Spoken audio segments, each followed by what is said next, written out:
오늘 우리가 주보에 보면 이 말씀의 주제가 초지일관의 신앙, 이런 주제로 우리가 은혜를 받고자 하는데요. 초지일관이라고 하는 처음부터 끝까지 변함이 없다는 건데요. 여러분, 하나님 가장 기뻐하신 신앙이 흔들리지 않는 신앙인 줄 믿습니다. 변질되지 않는 신앙을 주님이 가장 기뻐하시는데, 근데 이게 쉽지 않잖아요. 우리가 교회 들어서 처음에 예수님을 영접했을 때 그 기쁨이 우리 가슴에 충만하고 은혜가 넘쳐날 때, 그때는 우리가 주를 위해서 내가 이 한 몸을 바쳐 죽도록 충성하리라 하는 이런 결단이 저와 여러분에게 있었습니다. 근데 이게 시간이 흐를수록 과연 변질되지 않고 그 주께 대한 그 신념, 내가 하나님께 이렇게 결단했던 그 믿음이 굳건하고 변함이 없느냐, 이걸 한번 돌아보시기 바랍니다. 이게 우리가 이 부분에서 많이 실패를 해요. 오늘 요셉은 이 부분에서 절대 실패하지 않았던 신앙인이에요. 이 요셉은 사실 참 그가 자란 환경이요, 너무너무 열악한 환경에서 자랐습니다. 심리학에서는 엮이는 가정이라고 하는 말이 있는데요. 무슨 소리냐니까 가족 간의 대화, 소통이 단절되고 가족 간에 서로 상처를 주는 가정을 엮이는 가정이라고 말합니다. 심리학에서. 이 엮이는 가정에서 살인자들이 많이 나오고 또 자살자들이 많이 나오고 우울증을 앓고 이 사회에 적응하지 못해 사회에 이익을 주는 게 아니라 유익을 주는 게 아니라 사회에 해악을 끼치는 이런 사람들이 바로 엮이는 가정에서 다 나온대요. 그러면 여기 오늘 본문에 나오는 요셉은 틀림없는 엮이는 가정에서 성장한 사람이에요. 요셉에게는 어머니가 4명이 있었습니다. 자기 친어머니는 자기가 어렸을 때 동생 베냐민을 낳다가 일찍 자기가 어렸을 때 죽어요. 그리고 그 아버지 야곱이 요셉을 불쌍해서 그랬는지 특별히 더 사랑해가지고 그에게만 채색 옷을 입히고 아주 과잉 보호를 하는 이 바람에 나머지 배다른 형들이 요셉을 아주 엄청 따돌려 놓고 미워합니다. 결국 배다른 형 10명의 형들이 요셉을 애굽의 노예로 팔아먹어요. 이때부터 그 인생은 아주 밑바닥을 기게 되는데요. 그럼 생각해 보세요. 가슴에 한이 많은 사람이 요셉이에요. 여러분, 엮이는 가정에서 성장한 사람들은 다 같이 가슴에 한이 있다고요. 여기 원한이 있다고, 이렇게. 그래서 여기 미움이 꽉 차 있고 증오가 꽉 차 있고. 요셉도 별다를 바가 없잖아요. 형들이 자기를 노예로 팔았어요. 하루아침에. 아버지 야곱의 사랑을 그렇게 받던 자리에서 하루아침에 노예로 전락되는데요. 이 노예라고 하는 건 당시 이건 사람이 아니에요. 인격이 없어요. 그냥 상품이에요. 돈 주고 사고 팔고 하는 상품이고 주인이 마음에 안 들면 그냥 죽여도 돼요.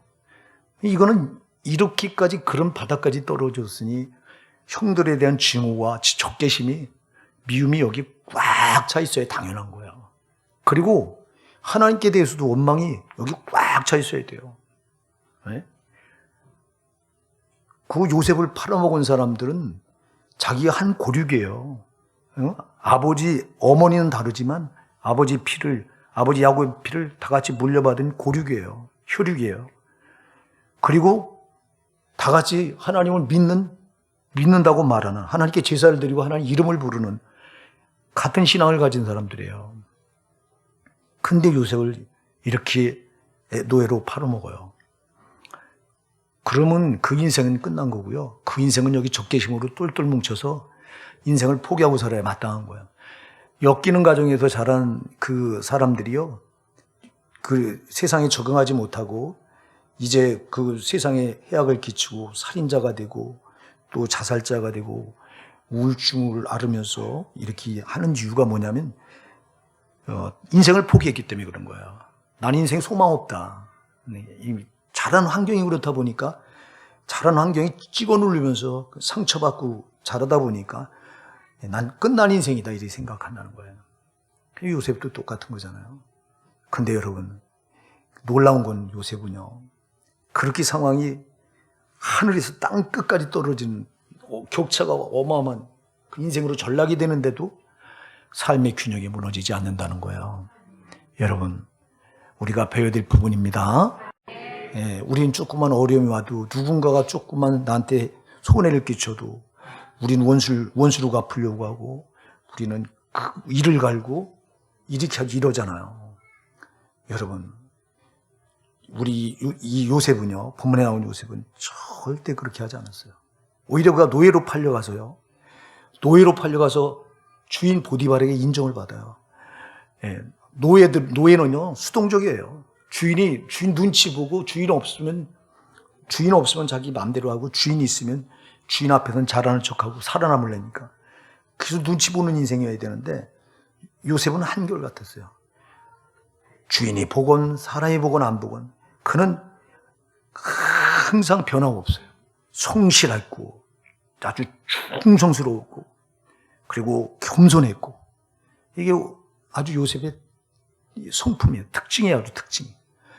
만일 그가 상처를 받아 형들에 의해서 사람들에 의해서 엮이는 과정에서 성장하면서 받은 상처 그대로 그가 가지고 있었다면 그는 악한 자가 되어야 되는데 그는 참 놀랍게도 그렇게 하지 그 악한 상처를 드러내질 않아요. 상처를 드러내지 않는 건 상처를 받지 않았다는 거예요. 여러분 우리가 참 중요한 건요. 이 세상은 다 상처를 받게 돼 있어요. 여러분. 상황에 따라서 환경에 따라서 사람과의 관계 속에서 또 사람의 물질로 인해서 우리는 다 상처를 받지 않을 수가 없어요. 근데 요셉은 이 상처받을 만한 요소가 너무 많은데도 그런 가운데 성장했는데도 그걸 상처로 받지 않았다는 거예요. 이게 우리가 배워야 될 첫 번째예요. 여러분 누군가가 와서 여러분에게 상처 주는 대로 상처를 다 받으면 여러분 자신이 망가지는 거야. 내 인격이 망가져요.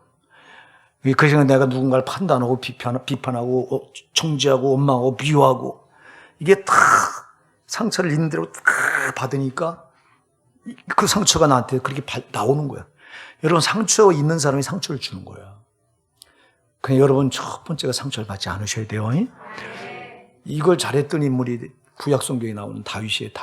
다윗은 사울왕에 의해서 그가 여러분 10년을 넘도록 사울왕이 그를 죽이려고 그래서 그는 사망의 한 걸음 뒤에서 한 발짝 뒤에서 나를 쫓아온다고 고백할 정도로 그는 정말 힘든 삶을 살았어요. 10년 동안 숨을 못 쉴 정도로 숨 한 번 재도 이렇게 크게 쉬어보지 못할 정도로 그런 고난 속에서 살았는데 그러면 그는 사울왕이 그렇게 이유 없이 자기를 죽이려고 그렇게 쫓아다닐 때 10년을 넘도록 개처럼 쫓겨다닐 때 사울왕에 대한 미움이 얼마나 대단했을까. 근데 그는 절대 그걸 상처로 받지 않았어요. 우리가 그걸 어디서 알 수 있냐면 사울왕을 죽일 기회가 2번 옵니다. 아둘람 동굴에서 한 번 그랬고요. 또 이 10강에서 한 번 사울왕을 죽일 기회가 2번 오는데 그냥 칼로 찔르면 죽는 거예요. 근데 그는 절대 손을 대지 않아요. 왜? 만일 그가 상처를 받았다면 기회는 이때라고 죽여버리죠. 그런데 안 그래요. 만일 다윗 왕이 거기서 사울을 죽였다면, 다윗이 사울왕을 죽였다면 다윗은 성군이 못 돼요. 그는 이스라엘 왕도 못 될 뿐 아니라 이 성경에 기록되지 못해요.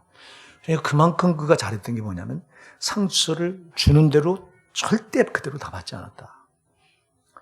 이걸 받지 않을 수 있는 비결이 2가지인데요. 조금 이따 우리가 살펴볼 거예요.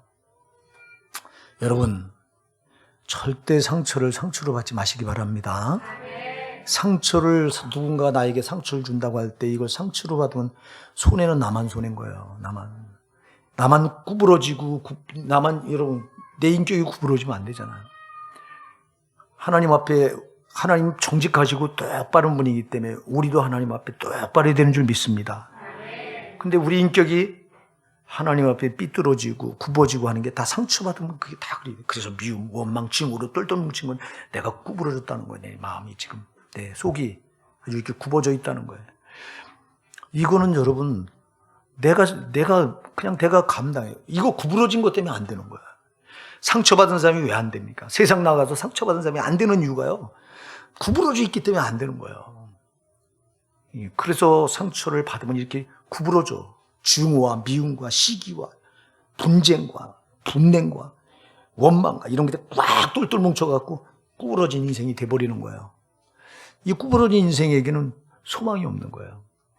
그러니까 여러분들이 세상 나가서 누군가 여러분에게 상처 줄 때 미워하지 마시고 불쌍히 여기시고 끌어안으시기 바랍니다. 그럴 때 내가 상처를 안 받고 그럴 때 내가 구부러진 인생이 안 되는 거예요. 제가 여러분한테 수도 없이 고백을 드리지만 저도 엄청 구부러진 인생 중에 하나예요. 제가 9살 때 어머니가 돌아가시고 제 인천에 목회하는 동생은 6살 때, 그것도 어린 동생은 3살 때 권사, 제 동생 교회에서 권사로 심호하는 제 어린 여동생, 제가 9살 때, 동생은 6살 때, 남동생은 6살 때, 여동생은 3살 때 어머니가 돌아가셨으니, 그리고 이제 우리 아버지가 부인이 셋이에요. 그러다 보니까 난 두 번째 부인에서 태어났어요. 그러면 첫째 부인에게 갖다 맡깁니다. 얼마나 그 집에서 막 배다른 형들이 핍박을 하고 두들겨 패는지 엄청 맞으면서 컸어요. 제가 맞는 건 괜찮은데 그 어린 동생이 맞는 거 못 보겠더라고. 그 어린 동생들이 맞으면 저는 그냥 화장실 가서 막 우는 거예요. 막 논두랑 가서 막 엄마 부르면서 막 울어요. 어린 게. 그러면서 여기 한이 맺히는 거예요. 커서 보자. 네. 그래서 저는 제가 말씀드렸어요. 중학교 3학년 때까지 공부를 꼬치에서 꼬치. 노트를 누가 사줘요? 학용품 누가 사줘요? 그냥 꼬치라고. 그러다가 내가 중학교 3학년 겨울방학 때 이대로는 안 되겠다. 내가 저들을 복수해야 되는데, 저들을 복수하겠다고 했어요. 제가 복수해야 되는데. 그때부터 내가 밤새워 공부했어요. 여러분, 꼬치하던 애가 고등학교 1학년으로 우리는 중학교에서 고등학교가 바로 같은 학교였기 때문에 선생님이 같은 선생님 올라가면서 첫 번째 고등학교 1학년 때 첫 번째 시험을 4등을 한 거예요. 제가. 선생님이 다 놀래요. 이놈이 컨닝했다고. 왜 그러냐면 저는 그렇게 오기예요, 오기. 이건 내가 이대로 살아서 안 되겠다. 이게 다 상처예요, 이게. 구부러진 거. 그러니까 남한테 지길 싫어해갖고 어려서부터 이제 그때부터는 지는 걸 싫어했어요, 제가. 뭘 해도 난 지면 안 된다. 근데 성경을 보니까 지는 게 이기는 건데. 참. 성경과 거꾸로 사는 거예요, 막. 상처 때문에. 구부러져가지고. 그러니까 안 되는 거예요, 여러분. 저는 될 줄 알았어요.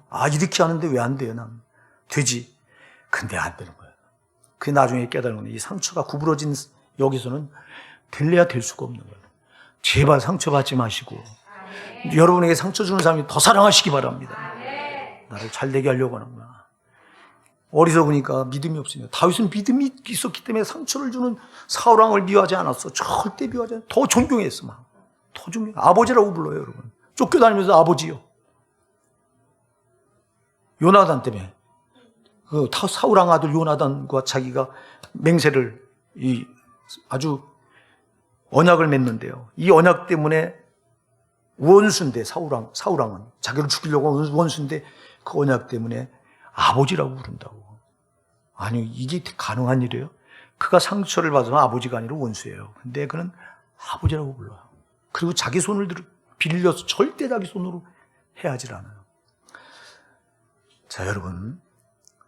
이 요셉이 이 보디발에 이렇게 노예로 팔려갔을 때 그는 변함없어요. 그는 아주 충성. 그냥 오직 사람이 보나 안 보나 충성. 그러다 보니까 보디발의 눈에 들어서 가정 총무를 맡기잖아요. 여러분, 노예가 어떻게 그 집안을 전부 총괄하는 총무가 되겠냐고. 이건 기적이에요, 기적. 예.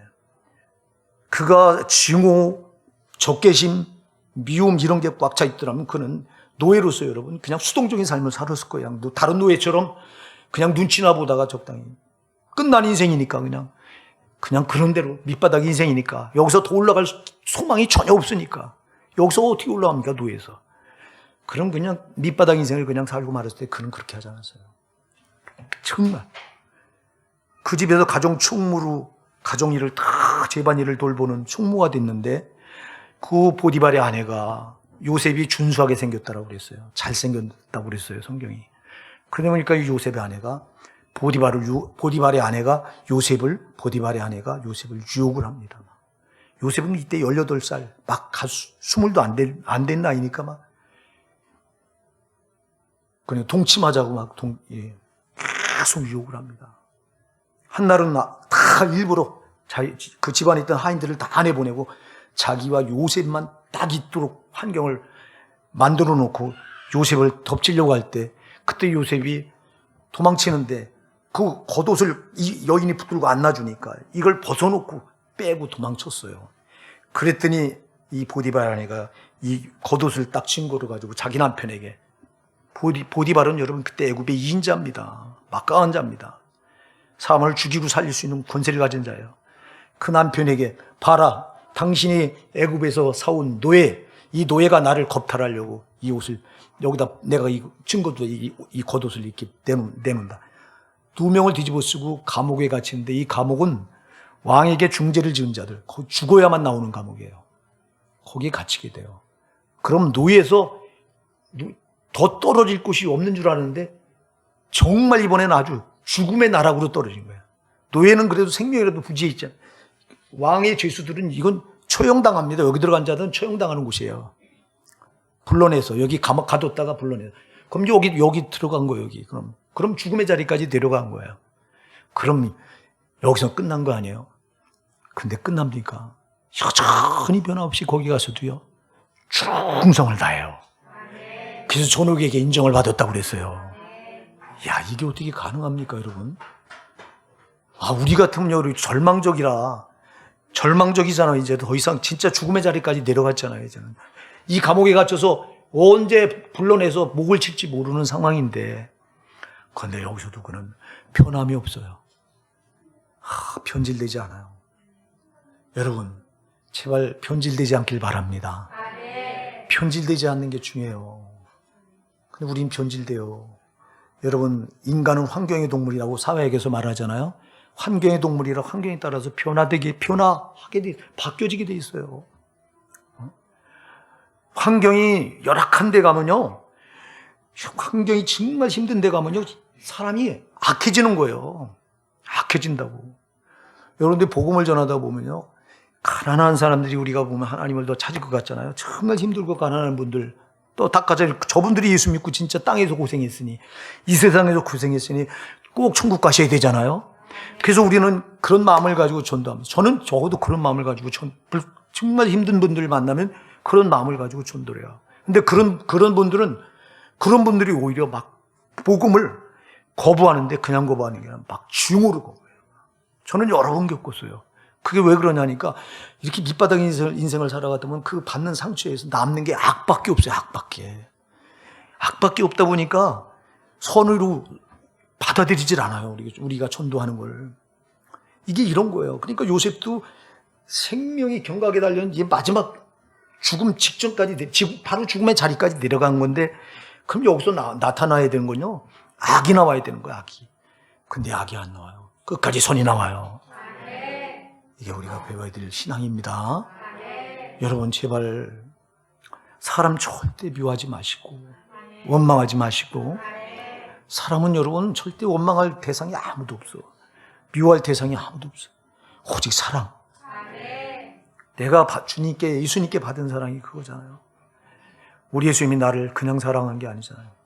자기 생명을 십자가에 다 내주시고 피를 다 쏟으셔서 나를 성도 삼아 주셨잖아요.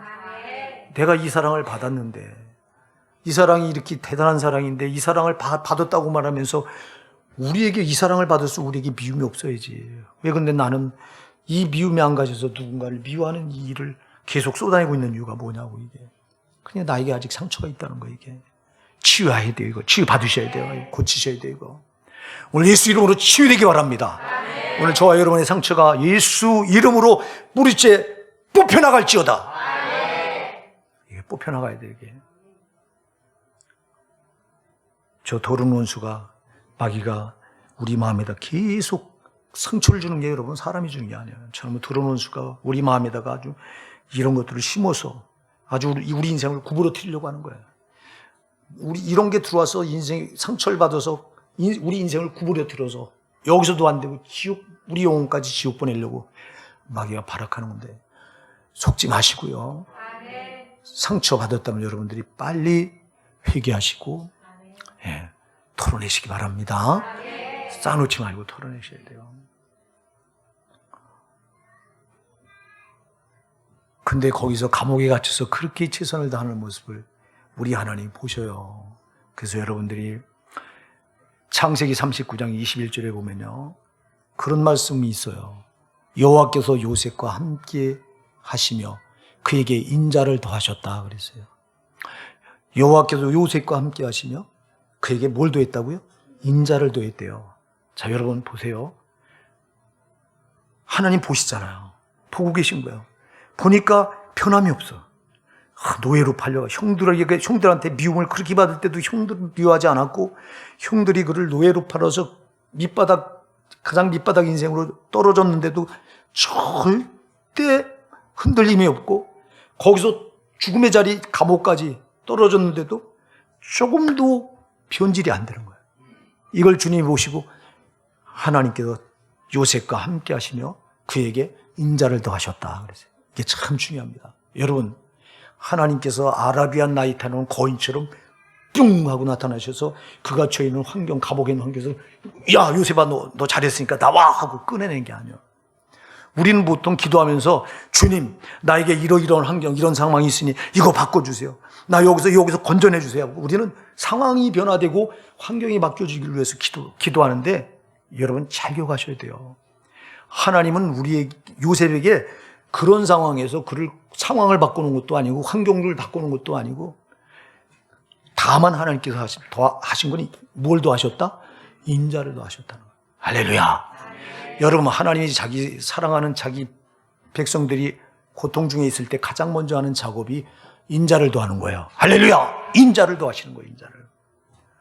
인자를 더한다는 게 무슨 뜻이냐? 여러분이 빌립보서 4장 6절로 7절에 와서 보면 이런 말씀이 있죠. 아무것도 염려하지 말고 오직 모든 일에 기도와 간구 너희 구할 것을 감사함으로 하나님께 아뢰라. 그러면 모든 지각에 뛰어난 하나님 평강이 그리스도 예수 안에서 너희 마음과 생각을 지키시리라 그랬어요. 여러분, 인자를 더하시니까 그 마음과 생각이 지켜지는 거예요. 여러분, 요셉의 마음과 생각이 변함이 없는 거예요. 할렐루야. 제일 중요한 건 우리 마음과 생각이에요. 여러분, 여기서부터 변질이 되는 거예요. 마음, 생각. 그래서 잠언 4장 23절을 무릇 지킬 만한 것보다 더욱 내 마음을 지키라. 생명의 근원이 이에서 남이라. 그래요. 죽고 사는 것이 어디에 달렸다고요? 마음에 달렸다는 거예요. 마음. 그냥 하나님이 인자를 더하시니까 마음이 그냥 변함이 없는 거예요. 그 생각이 안 바뀌는 거예요. 저와 여러분에게 오늘 하나님의 인자가 더하시기 바랍니다. 환경이 바뀌어지고 상황이 바뀌어지는 게 아니에요. 내가 바뀌어지는 거예요. 아멘. 내가 바뀌어지는, 기도하면 얻는 유익이 내가 달라지는 거예요. 내가 상황을 보고 환경을 보고 낙심하고 절망하고 원망하고 시기하고 하던 내가 하나님께서 인자를 더하시면 내 마음이 하나님께 고정이 되고 내가 마음이 바뀌어져. 할렐루야. 달라지는 거예요. 달라요. 시기하던 마음, 미워하던 마음이 사랑하는 마음으로 바뀌어지고, 원망하던 마음이 감사하는 마음으로 바뀌어지는 거예요. 이렇게 바뀌어지는 거예요. 여러분, 저와 여러분이 제일 중요한 마음과 생각이 바뀌어져야 되는 거예요. 이게 안 바뀌어지니까 아무것도 안 달라지는 거예요.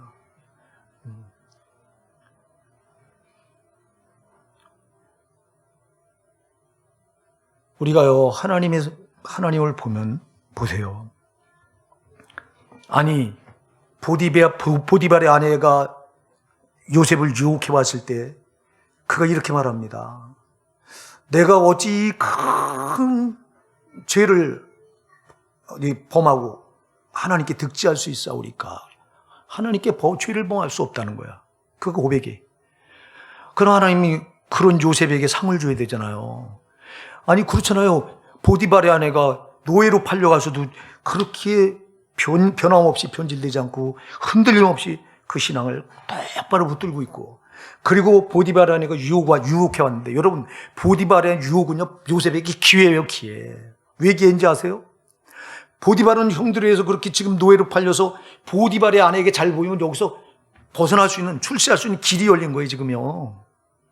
보디발의 아내가 인정만 하면요, 자기 남편한테 부탁해서 그냥 애굽의 요직 한 잔이 꿰찰 수 있는 거예요, 지금. 이 절대 기회가 온 거예요.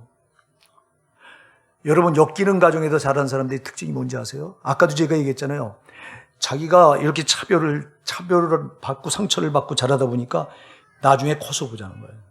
그게 심리가 밑바닥에 깔려서 그렇게 살아요. 목표를 거기다 두고 살아요. 저도 그렇게 해서, 그래서 제가 여러분들 말씀, 내가 나이 28살에 나는 검사가 되겠다고는 계획을 고등학교 1학년 때 다 세웠어요. 그게 이루어졌으면 나는 여기 없어. 왜 그러냐? 내가 당한 걸 복수하겠다고 한 것 때문에. 그럼 요셉에게도 기회예요, 이게. 보디바라에게 지금 동침 한 번만 해주면 그는 인정받고 그냥 왜 관리가 된다고요. 높은 요직을 한 자 꿰찰 수 있는 절호의 기회라고. 그러면 바라하고 형들한테 복수할 수 있잖아요. 근데 그걸 그렇게 하지 않아요. 여러분, 요셉이 절대 변질되지 않았던 믿음은 크게 두 가지인데, 첫째는요, 신전의식 때문에 그랬어요. 하나님 앞에 내가 하나님 앞에 내가 살아간다. 하나님 불꽃 같은 눈 나를 보신다.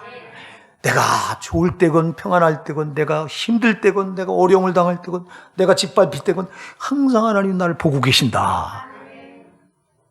오늘 우리가 배워야 될 신앙입니다, 여러분. 하나님 우리를 불꽃 같은 눈 보십니다. 여러분들이 이 잠언 15장 3절에 보면요, 여호와의 눈은 어디서든지 악인과 선인을 감찰하시느니라 그랬어요. 하나님의 눈은 어디서든지 악인과 선인을 뭐 한다고요? 감찰이 뭐예요? 불꽃 같은 눈으로 다 보신다는 거예요. 믿으십니까? 요셉은 이 신앙을 붙들었던 거예요. 내가 좋은 상황에 있든 어려운 상황에 있든, 내가 아버지 야곱의 그 채색 옷을 입고 아버지 야곱의 사랑을 받을 때건, 지금 보디발의 집에 노예로 팔려와 있을 땐, 감옥까지 들어갔을 때건, 하나님은 반드시 나를 지금도 보고 계신다. 인정하셔야 돼요. 하나님이 나를 보고 계신데 내가 어떻게 흔들려? 하나님이 나를 보고 계신데 내가 어떻게 변질될 수 있어? 우리가 이 의식이 없어. 하나님이 나를 불꽃 같은 눈으로 보고 계신다고 하는 의식이 없기 때문에 우리가 죄를 짓고 타락하고 신앙이 뒤로 물러가고 그런데도 모르는 거예요. 그래서 우리가 요셉에게 배워야 될 이 신앙의 정말 중요한 것은 신전의식이에요. 이게 다윗이 보여줘요. 다윗도 하나님 앞에서 하나님 나를 불꽃 같은 눈으로 보고 계신다고 하는 걸, 여러분 시편 139편은 다윗이 기록한 시인데 1절부터 맞아요. 여호와께서 나를 감찰하시고 나를 다 하셨나이다 그래요. 다 하신다는 거예요. 그러니까 함부로 안 살았던 거예요. 우리가 어떻게 사람을 비워요? 저 사람도 예수 그리스도가 저를 위해서 십자가에 피 흘려 죽어주셨어요. 저 사람도 예수님이 자기 생명을 내줄 만큼 사랑하세요. 그런데 내가 저 사람을 어떻게 비하냐고. 예? 근데 우리는 하나님이 나를 보고 계신다고 하는 의식이 없으니까 그냥 사람을 막 미워하고 뒤에서 막 험담하고, 저는 허물이 더 많으면서 비판하고. 그래서 야고보서 4장 11절 12절 말해요. 형제를 비방하지 마라. 형제를 비방하라 판단한 자는 그 율법을 비방하고 율법을 판단한 자라. 율법을 판단하면 내가 율법의 준행자가 아니라 율법의 재판자로다. 재판자는 오직 하나이시니 능히 구원하기도 하시며 멸하기도 하시느니라. 내가 누구건데 이웃을 판단하누뇨? 하고 물어요. 안 됩니다. 우리가 이게 없으니까 그러니까 여러분, 하나님이 나를 불꽃 같은 다 보고 계시는데 어떻게 내가 헛된 짓을 하냐고. 우리가 이게 없으니까 자꾸 헛된 짓을 해요. 저도 그렇고 여러분들. 오늘 우리가 요셉이 붙들었던 신전의식, 신전신앙, 하나님 앞에 내가 살아간다고 한 신앙을 잊지 마시기 바랍니다. 하나님 앞에서 내가 살고 있다. 우리가 이걸 잊으니까 자꾸, 아니 판단하시고 심판하실 그이가 나를 다 보고 계신데 그 앞에 내가 살아가는데 어떻게 내가 신앙이 타락을 하고 뒤로 물러가고 변질되고, 이게 안 되잖아요. 자, 우리가요, 이 요셉이 이제 거기서 인생이 역전되죠. 감옥에 갇혔다가요, 우리가 잘 아는데 거기 갇혀 있는데 두 죄수가 그 감옥에 들어옵니다. 하나는 바로왕, 애굽의 바로왕은 당시 여러분 미국 대통령보다 더 센 권력을 가지고 전 세계를 애굽이 거의 지배하다시피 할 때니까, 이집트 문명이. 그러니까 그런 권세를 가진 바로왕의 떡을, 이 떡 맡은 관원장이라, 이 이게 음식 대접하는 관원장이 감옥에 들어옵니다. 또 하나는 술 맡은 관원장. 술. 이게 왕들은 아주 술은 여러분 왕들에게는 아주 그때 당시 이거는 없으면 안 되는 거예요. 술을 맡아서 이제 이렇게 관리하는 관원장이 들어오는데 둘 다 죄를 짓고 들어온 거예요. 이 둘 다 죽어야 될 거예요, 이제. 바로 생일날에 죽어야 될 두자예요. 두자가 지금 여기 들어온 거예요. 아까 얘기했잖아요. 요셉이 갇힌 감옥은 왕에게 나라의 중대 범죄나 왕에게 반역을 했거나 한 자들이 들어와서 있다가 죽는 곳이 그 감옥인데 거기 떡 맡은 관원장과 바로왕이 떡 맡은 관원장, 바로왕이 술 맡은 관원장이 들어와서 꿈을 꾸잖아요. 예. 그래서 꿈을 해석해줘요. 술 맡은 관원장은 복직이 되는 꿈을, 그죠? 그리고 떡 맡은 관원장은 이제 목이 매달리는 꿈을, 죽는, 사형당하는 꿈을 꿨는데 그대로 이루어져요. 그 꿈을 해석해 준 것 때문에 나중에 그 바로왕이 꿈을 꿨는데 흉측한 꿈을 꾸죠. 막. 예? 이삭이, 그, 충실한 이삭, 7 이삭이, 이렇게 나와 있는데, 파리한 이삭이 어디서 나오더니, 바짝 마른 이삭이 나오더니 7 이삭을 잡아먹어요. 또 하나, 이렇게 우리가 잘 아는 대로 또 이제, 살찐 양이 있는데, 바짝 마른 양이 와서 그걸 잡아먹는 7 양이, 이 꿈을 꾸고 막 두려워하는데, 이 꿈을 해석할 자가 아무도 없는 거예요, 막. 그때 그 술 맡은 관원이 감옥에 있다가 자기 꿈을 해석해도 요셉이 생각나서 요셉을 추천해서 요셉이 바로왕의 꿈을 해석하고 그 뒤부터 바로왕 다음에 2인자 애굽의 총리가 돼요. 야, 죽을 자리에서 갑자기 인생이 역전됐습니다. 그런 환경이 보통 바뀐 게 아니에요, 이게. 근데 거기서 요셉이 변합니까? 안 변해요. 여러분, 자기 형들이 그걸 우리가 어디서 알 수 있냐니까 자기 형들이 그 양식이 떨어지니까 요셉이 그 관리하고 있던 애굽에 풍족한 양식이 있다고 하는 걸 듣고 그 양식을 사러 곡식을 사러 왔다가 형들은 요셉을 못 알아보는데 요셉은 형들을 다 알아봐요. 그때 나중에 그 형들에게 자기 정체를 밝히는데 그러면 죽여야 되잖아요. 자기를 팔아서 여러분 얼마나 고생을 많이 했어요. 18살에 팔려와서 12년 나이 30에 애굽의 총리가 되는데요. 12년 동안 여러분 얼마나 가중고생을 다 했어요. 형 때문에. 우리가 남의 일이니까 그렇지 진짜 요셉이 겪은 그걸 내가 겪는다면 우리는 살아남지도 못할 거야. 너무너무 힘들어서 아마. 그러면 자기 형들 때문에 이렇게 그런 고생을 했으면 그 형들을 죽일 권세를 잡은 자잖아. 근데 뭐라고 말합니까? 그 형들이 요셉을 알았으면 형들이 벌벌 떱니다. 벌벌 떨 때 그때 형들이여 근심하지 마소서, 한탄하지 마소서. 당신이 나를 이곳에 판결시나 하나님이 당신을 앞서 나를 이곳에 보내셨나이다. 하나님이 하셨다고 말해. 하나님이 하셨다고. 그가 권세를 잡은 그때도 그는요 정말 그가 밑바닥 인생이었던 죽을 자리에 데려갔던 그가 갑자기 또 상황과 환경에 맡겨져서 가장 성공한 자리에 올랐던 신앙은 초질관 변함이 없어요. 이게 쉬운 줄 알아요? 여러분, 우리 성도에게 더 아주 강력한 유혹이 뭔지 아세요? 안 될 때가 아니에요, 여러분. 안 될 때는 그래도 우리가 안 될 때는 하나님께 기도도 해보고 매달려 보기도 돼요. 근데 잘 될 때가 문제예요, 잘 될 때가. 성도는 반드시 잘 돼. 성공할 때 문제예요. 이 땅에서 성공했다고 말. 사람들이 높여주고 사람들이 인정하고 갑자기 높아질 때 이때 변질되는 거예요, 이게. 저는 우리 목사님들 가운데요, 이렇게 작은 목회를 하시다가 하나님이 축복하셔서 큰 목회를 하게 되잖아요. 큰 목회를 하게 되면 거의가 변질돼요, 그냥. 이렇게 성도가 몇 명 안 모일 때는 막 기도를 막 그냥 몇 시간씩 하던 이런 목사님들이 성도가 모이고 교회가 성장하잖아요. 기도가 먼저 탁 줄어버려요. 1시간 기도도 못해요. 제가 청계산 기도관 갔을 때 저 인천에서 목회한 목사 한 방을 쓰게 되는데 지금은 이제 각 방 한 방 쓰더라고요. 한 방. 제가 올라가보니까 그전엔 둘이 쓰도록 방을 그렇게 만들어가지고 꼭 둘이 써야 돼요.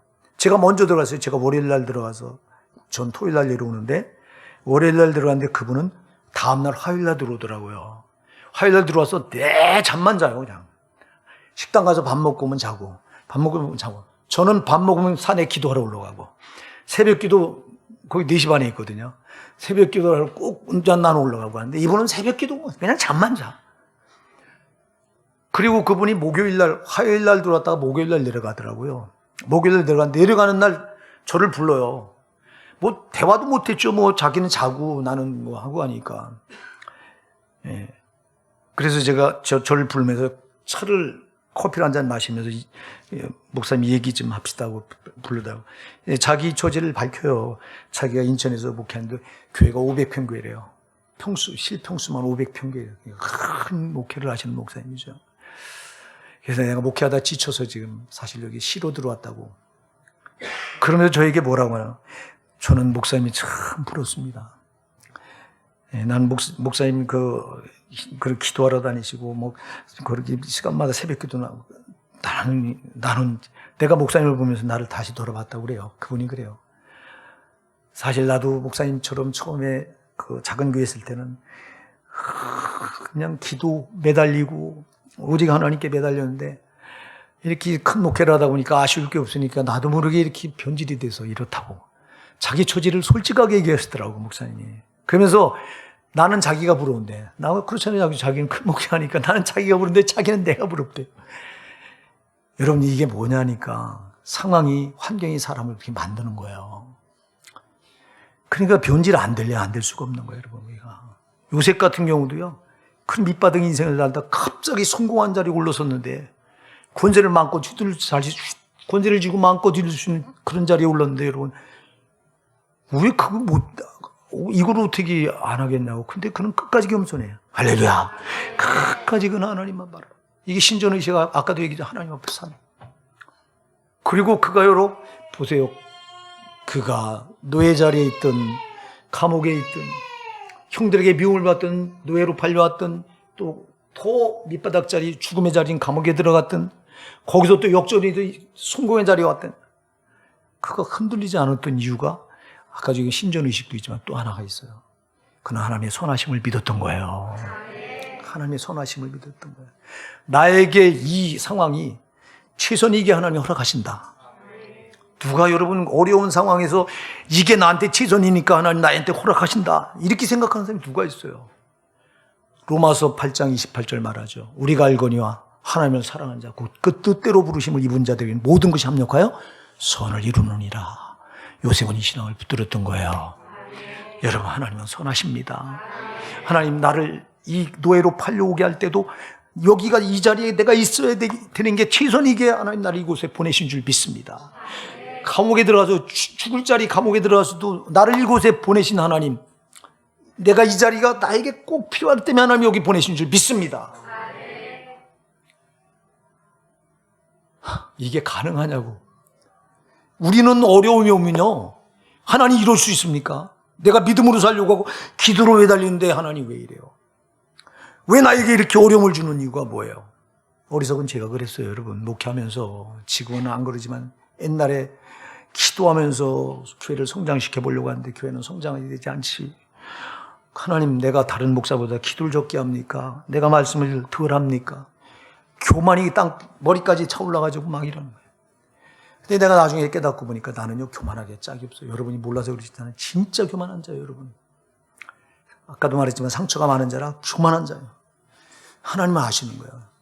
나보고 나한테 큰 목회하라 그랬으면 나는 거들먹거릴 진짜 그럴 자예요. 여러분 내가 나를 알잖아요.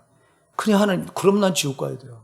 하나님 나를 사랑하셔서 이렇게 찍어 눌러놓고 넌 이렇게 해야 너는 네 처지를 알고 까불지 못한다고 하는 걸 주님이 아셔서 이렇게 만드신 걸 나중에 깨달은 거예요.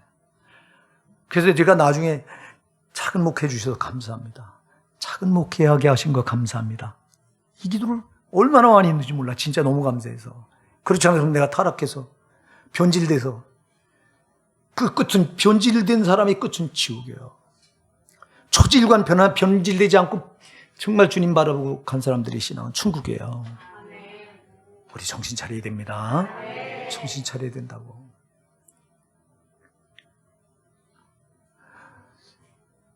이 요셉이요 지금 오늘 본문은 죽음 직전에 남긴 유언이에요. 오늘 본문 우리가 읽었잖아요. 그 나이 110세에 110살에 형제들을 불러놓고 말합니다. 나는 죽는다. 이제 죽음을 눈앞에 두고요. 나는 죽는다. 그러나 하나님이 당신들을 인도해서 이제 약속의 땅 간으로 이끌어갈 거다. 이 말은 뭐냐면 우리가 이 땅에 살지만 이 땅이 아니에요. 형들은 반드시 가나안 땅으로 올라가야 돼요. 이렇게 말하는 거예요. 형들은 가나안 땅으로 꼭 올라가야 돼요. 올라갈 때 그냥 올라가지 말고 내 해골을 가지고 올라가세요. 내 해골을, 응? 요셉이 또 이스라엘 자손에게 맹세시켜 이르기를 하나님이 정녕 너희를 공고하시리니 너희는 여기서 내 해골을 메고 올라가겠다 하였더라. 자, 여기서 우리가 뭘 할 수 있냐니까 요셉은 애굽에 살았지만 마음은 어디 있었어요? 약속의 땅 가나안에 있었던 거예요. 여러분, 애굽이 어떤 곳이에요? 애굽은 여러분 나일강이 있어서 초지가 마르지 않는 땅이에요. 여러분, 비옥한 땅이에요. 진짜 여러분 살기 좋은 땅이에요.